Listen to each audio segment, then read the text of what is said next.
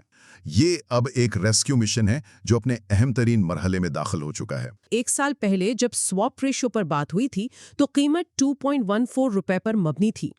ایک گہرائی سے سوچنے والے کے لیے اہم سوال یہ ہوگا، بورڈ اور چھوٹے شیئر ہولڈرز اس نئی قیمت کا جائزہ کیسے لیں گے؟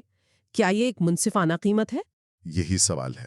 کیا یہ ایک ایسی قیمت ہے جو ایک طرف اسپانسر کی بے پناہ مالی حمایت کو تسلیم کرتی ہے اور دوسری طرف باقی تمام سٹیک ہولڈرز کے مفادات کا بھی تحفظ کرتی ہے؟ اس ویلیویشن پر ہونے والا فیصلہ ہمیں بینک کے مستقبل کی گورننس اور شفافیت کے بارے میں بہت کچھ بتائے گا۔